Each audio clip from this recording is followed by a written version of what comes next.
Dad, remember that gymnastics routine from yesterday? The one with the bride who stripped off all her clothes. The atmosphere in the wedding reception hall went dead silent at my daughter's words. Just as the bride was about to read a letter to her parents, 5-year-old Tina blurted it out. The bride's face turned to stone, and Luke, who was holding Tina on his lap, looked like he'd seen a ghost. As the eyes of everyone in the hall turned towards our table, Tina continued, "Why would she undress if it wasn't bath time? You'll catch a cold if you undress anywhere other than the bathroom." To a child, it might be an innocent question, but adults instantly understood the implication. The hall couldn't settle down. The murmur was still there. Luke took Tina outside, and the female host, although shaken, tried to continue the ceremony. Encouraged by the host, the bride tried to resume reading her letter, but her voice was clearly trembling. Usually, you'd hear sniffling and see tears of emotion filling the hall, but not a sound could be heard. Tina's comment had turned what should have been a joyous event into complete chaos. "I'm Bianca, 33 years old, and I live with Luke and our 5-year-old daughter Tina. Luke has a brother who got married a bit late at 40 to a much younger woman, who's 28. Finally, they decided to tie the knot. At the family meeting about the engagement, my brother-in-law seemed utterly smitten with his fiancée. It was really heartwarming to see. Who could have thought that attending my brother-in-law's wedding as a family of 3 would lead to such a disaster?" Naturally, after the wedding reception ended, the bridal suite turned into a scene of chaos. I immediately confronted Luke. "What was that all about?" "That's just Tina being Tina. Don't take it seriously," he replied. "Our kid just disrupted the whole ceremony. Of course I'm rattled. And it's your lack of discipline that led to this. You need to teach her better manners."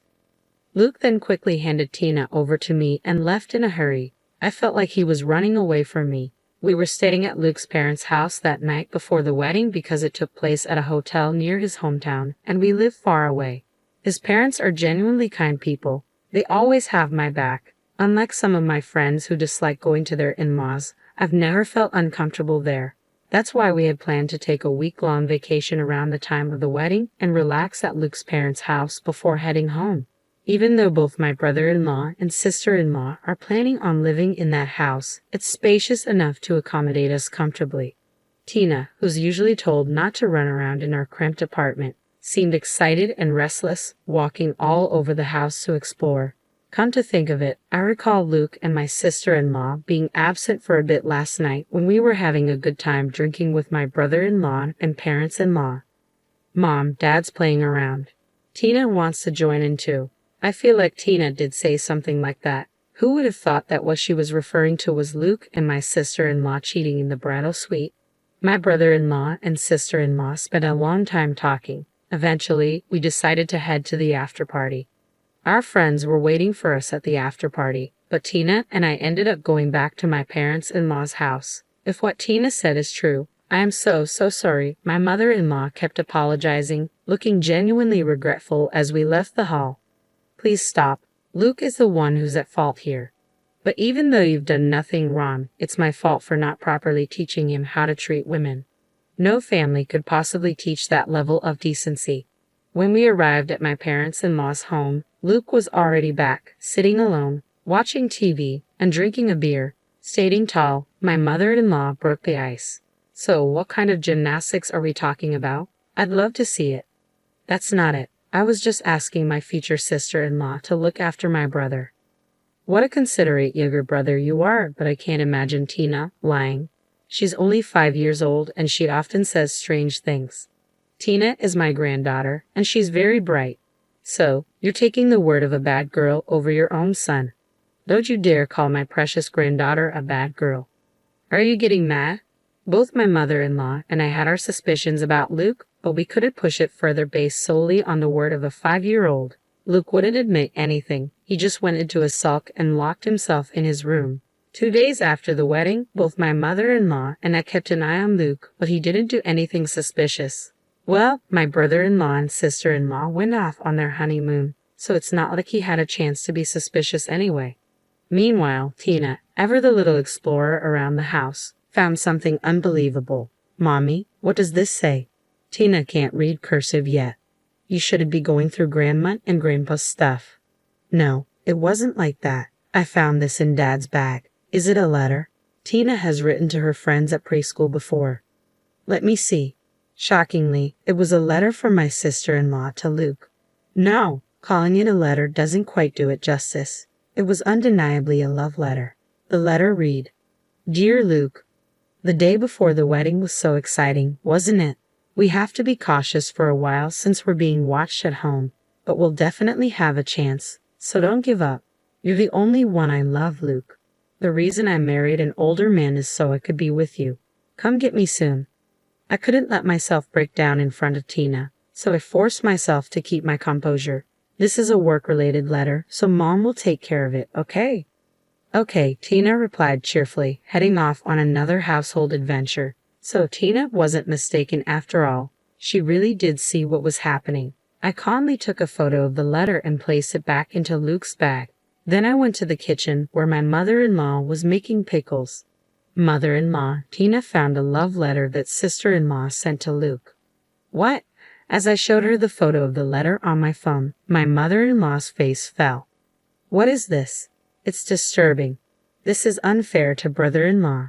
Why have such a flashy wedding if this is going on? If she didn't love him, why did she marry him? My mother-in-law was visibly angry, her face turning red. At this point, I decided to tell her something that had been bothering me. Luke said he has to go back alone tomorrow because work suddenly came up, even though he was supposed to be on vacation.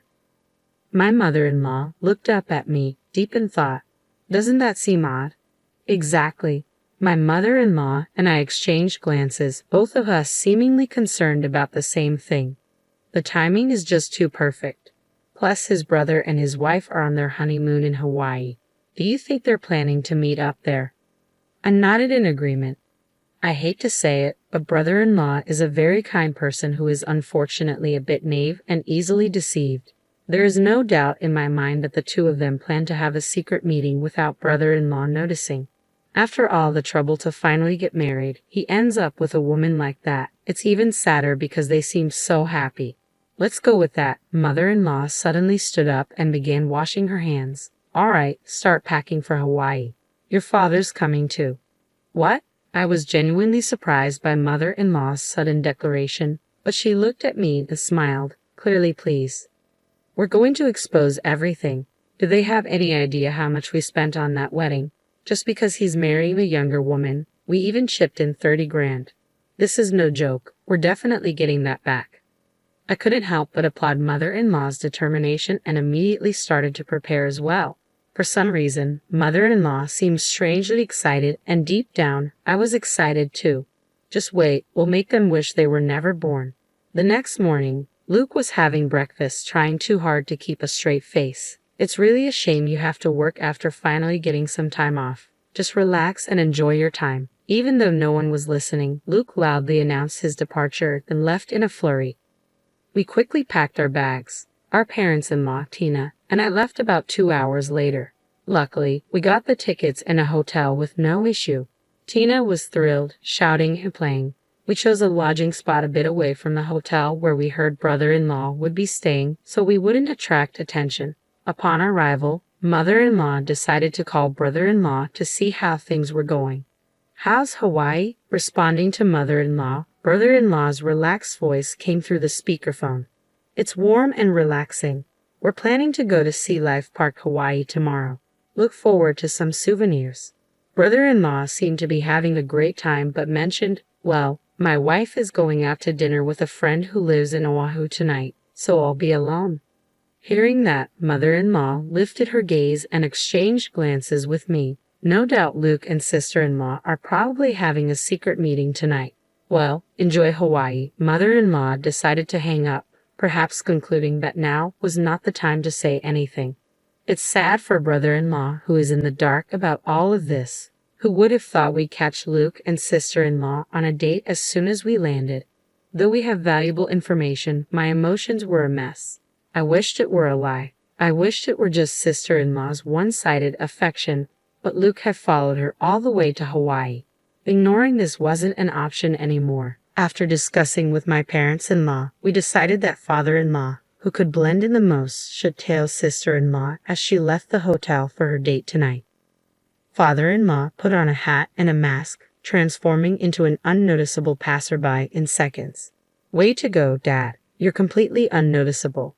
Tina added. Grandpa is sus. She was delighted whether he was being praised or teased. Easily influenced by mother-in-law's words, father-in-law decided to stake out at a cafe in front of the hotel where brother-in-law and his group were staying. Hun, your mission is threefold. 1. Follow daughter-in-law as she leaves the hotel. 2. Confirm she's meeting with Luke. And 3. Keep an eye on her till she enters and leaves another hotel. Got it? Father-in-law nodded earnestly at mother-in-law's forceful instructions. Equipped with his high-sensitivity DSLR camera and a big telephoto lens that he bought as a hobby, he headed out. We were incredibly grateful to father-in-law, who willingly took on the task, despite the long hours it would entail. Mother-in-law, Tina, and I finished dinner and returned to the hotel. After putting Tina to bed, we waited for father-in-law's return. Surprisingly, father-in-law didn't come back until 3 o'clock in the morning. Let me sleep for now, he muttered as he crawled into bed, looking exhausted. So we decided to hear the full story the next morning. The next day, as we looked at the photos father-in-law had taken while listening to his account, there was irrefutable evidence. True to his love for photography, father-in-law's shots were incredibly detailed. Even from a distance, you could see the two of them embracing clearly. So she really is cheating after all, I said, feeling the weight of the truth. It was a hard truth to accept for brother-in-law and me, but living a lie in a marriage was not an option. Seeing my downcast mood, mother-in-law asserted we should put an end to this difficult time as soon as possible. I couldn't agree more. On the second day, we learned that brother-in-law planned to go to Sea Life Park, Hawaii, so we decided to rent a car and follow him there. Inside the park, we left Tina with father-in-law while mother-in-law and I walked around. Soon enough, we spotted brother-in-law and his wife. Brother-in-law was genuinely interested in the aquarium displays while sister-in-law was glued to her phone, showing zero interest in the aquatic life. Just as we were about to approach them, mother-in-law's phone rang. Apparently, father-in-law had spotted Luke coming out of the restroom. They're probably planning to meet discreetly here as well without my son noticing. You're probably right. Let's wait for that moment. We kept our distance and waited for sister-in-law to make a move. As expected, within 10 minutes, she left brother-in-law, who was busy looking at souvenirs, and started walking somewhere. We discreetly followed her into a less crowded exhibit area. When she found Luke, she immediately leaped into his arms and hugged him. Seeing this without any regard for others, something inside me broke. I couldn't hold back any longer. I marched up to the embracing couple and pulled them apart. Luke was shocked, his eyes wide open at my sudden appearance. I unleashed several slaps on him right then and there. Ow, stop it. I honestly don't remember how many times I hit him. I hit him before mother-in-law stopped me. She grabbed sister-in-law, who tried to escape when we showed up. How dare you deceive my precious son? Sit down. Frustrated, Luke and sister-in-law sat down on the floor. To avoid causing a scene, we moved to the rental car. Brother-in-law was already in the car, looking sad. It seemed he'd heard about what happened from father-in-law. In the minivan, we pushed Luke and sister-in-law into the farthest back row while mother-in-law and I sat in the second row to block their exit. When did you start cheating? I demanded. I'm not cheating or anything. Why are you all even in Hawaii? Luke retorted. What about you? Why are you here? I'm here for work. Don't lie. You came chasing after this woman, didn't you? It's a coincidence. Even then, Luke still tried to deceive us. So I confronted him with the evidence, photos that father-in-law had taken. We can see you two were having fun until around 3 o'clock a.m. Father-in-law followed you. Luke sighed heavily. Sister-in-law kept her eyes down and said nothing. So what Tina said during the wedding reception wasn't a lie, was it? You two were exercising the night before the wedding, weren't you? Look, I was in a tough spot too. I was bothered when sister-in-law came on to me. I told her multiple times that I have a loving wife and daughter, so it can't happen, right? Just then, Luke started to shift all the blame onto sister-in-law, who responded with an incredulous "ha." Grabbing Luke, she yelled, "Who is the one saying leave my brother and be with me?" No, I never said that, Luke shot back, and their argument began to heat up.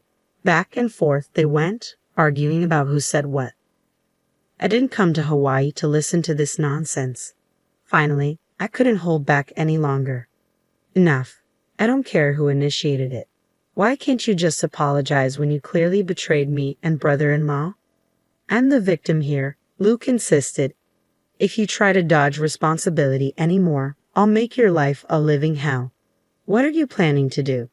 Let's just say I'll make sure everyone in your social and work circles recognizes you as the fool who slept with his brother's wife. What's the point in doing that? Well, if people aren't warned, you might try to make moves on their wives or girlfriends. I would never do that. You've already done it, haven't you? He had no comeback. Luke fell silent. It turned out that during a family dinner that had doubled as a meeting to sort things out, sister-in-law had developed a liking for Luke. Luke didn't mind the attention and continued a casual relationship with her. Bizarrely, Luke even suggested to sister-in-law, "Why don't you first marry my brother, get a share of his wealth, and then divorce him and marry me?" For some unknown reason, sister-in-law seemed to go along with it. Unbelievable. To be swayed by these two. Luke, who is supposed to be my husband, now looks utterly repulsive to me. This dirty man is all yours. I don't want him anymore, I said. Sister-in-law, surprisingly pleased with my words, turned to me and smiled. Really? What was all that fighting about just moments ago? But let me tell you, a man like this will definitely do it again. Cheating outside is one thing, but hitting on a family member is just sick, especially when he falls for a terrible woman like you. There's no cure. Sister-in-law, entirely unfazed by my words, smirked as if she'd won. Is that a cry of defeat? I wondered. Well, do enjoy your few months together then. Even Luke joined in, grabbing sister-in-law's hand and starting to celebrate. What an incredibly cheerful pair they are. Because of you, I spent $30,000 on a wedding we didn't even need to have. I expect that money back. I'll also be seeking compensation in the divorce proceedings. I expect $20,000 from each of you, I stated firmly. Hearing my mother-in-law's demand, sister-in-law suddenly shouted, "That's totally unfair." Luke joined in, saying, "As if we can afford that. If you don't pay, we'll go through lawyers and take this to court. If you two can find happiness under a $70,000 debt, be my guests." This is outrageous. We just love each other a little, Luke protested. That's precisely the problem. You'll both be held fully responsible for what you did, mother-in-law shot back. Just then, brother-in-law suddenly started moving the rental car. Where do you think you're going? I asked. Brother-in-law drove silently and, when he reached a deserted area near the ocean, he took their wallets and cell phones and left them there. I was surprised. I had never seen brother-in-law this angry before. As the rental car pulled away, their cries of "Don't leave us here. Please come back," echoed. Watch out for snakes and mongooses, okay? I waved cheerfully as I said this. I wondered how long it would take them to walk back to town from here. I hoped they made it back safely. Just then, I received a call from father-in-law. "Tina is looking for you, Bianca," he said. "We decided to head back to the aquarium. Let's enjoy Hawaii while we're here." Absolutely, I agreed. We returned to the aquarium. At the large tank, brother-in-law was holding Tina's hand, both engrossed by the sharks. They actually looked happy. Better to see these lovely smiles than waste time on fools. Father-in-law's words lifted my spirits. Brother-in-law also appeared quite relieved, which was surprising considering he was just betrayed by his new wife. I bet he's hurting inside. I know I am, being betrayed by Luke. But I refused to shed tears over them, and I thought brother-in-law must feel the same. Later on, brother-in-law and sister-in-law's divorce was finalized. Only 5 days had passed since the wedding reception, but brother-in-law returned all the wedding gifts to the guests. I also finalized my divorce with Luke, and Tina would now be living with me. I ended up getting all the assets in the divorce settlement, and we agreed on $400 per month for child support. Luke, ever conscious of what others think, easily agreed when my parents-in-law and I, through our lawyers, demanded money from him. He ended up shouldering a $70,000 repayment. But you can't control what people say. Rumors spread easily that he had an affair with his brother's wife and even followed her to Hawaii. Friends began to distance themselves, and even at work, the rumors got around. He got transferred from his high-performance sales team to a basement document storage area. It's been a year now, and I'm still on good terms with my in-laws. Just the other day, while looking through a school backpack catalog with my soon-to-be elementary school daughter, she said, "Grandma will buy it for you." "No, Grandpa will buy it," I teased. "It'll be a lasting joke. The room went silent when Tina said, "Let's settle this with a gymnastics competition."